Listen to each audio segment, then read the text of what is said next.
When the city forgot how to sleep, something learned to count its heartbeats. They called it fog, cool, polite, slipping under doors, curling in stairwells until words frayed at the edges. Streetlights blinked and dimmed, radios hummed with static. People woke remembering whispers that did not belong to them. Asha's gift was not strength, not speed. Her power was smaller, but sharper. She could find lost sounds, the stubborn whistle of a kettle, the lullaby left unfinished, the rhythm of an apology unspoken. She didn't fight with fists.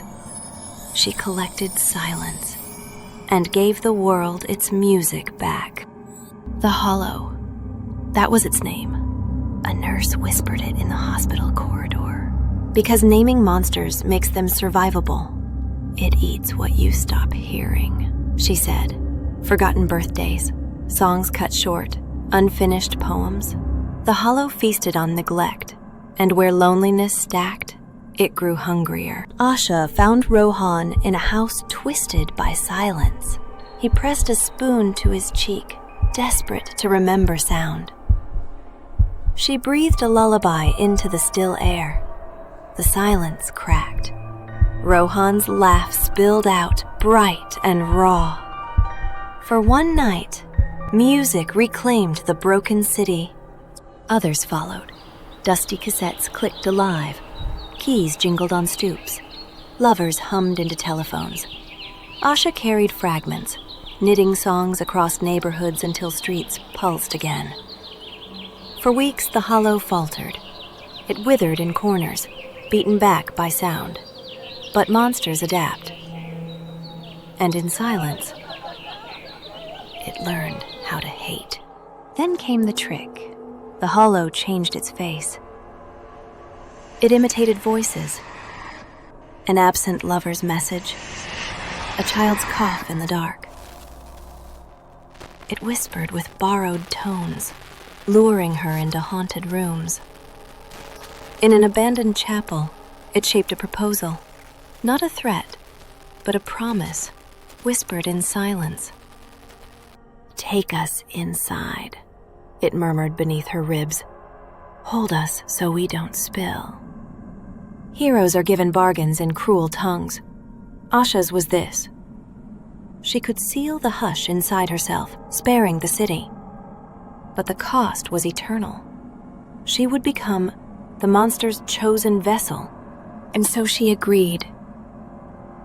Like a surgeon stitching flesh, she opened herself.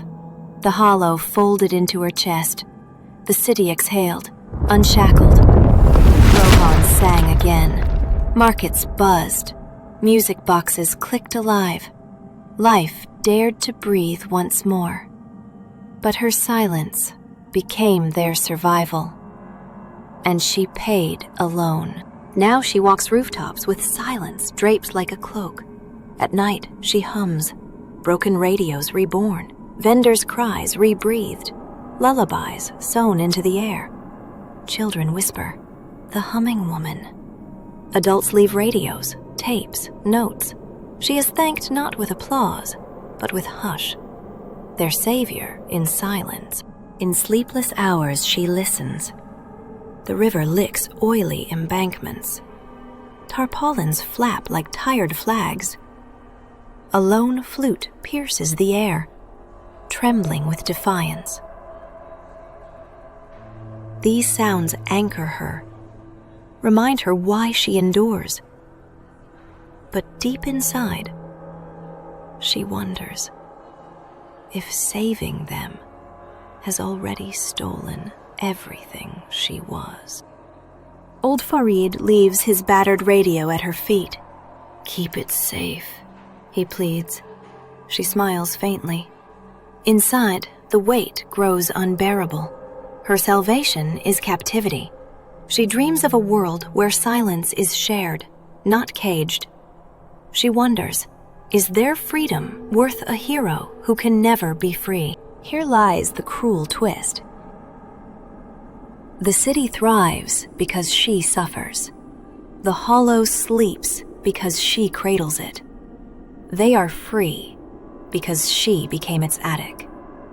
Their peace is her prison. And if her hum falters, if her own voice cracks, the hollow will spill out again. This is her paradox, guardian and prisoner, saint and storeroom, rescuer and grave. She hums so millions may dream. She counts the monster's heartbeats instead of theirs. Every note she breathes is both lullaby and lock. Salvation, wrapped in sacrifice. Music bound forever with unbearable cost. So tonight, if your kettle forgets to scream, or your dog refuses to bark, listen closely. You may hear her hum, familiar, yet wrong. It is not the monster calling. It is Asha, walking rooftops, holding silence, smiling faintly in the dark, carrying a city's burden alone.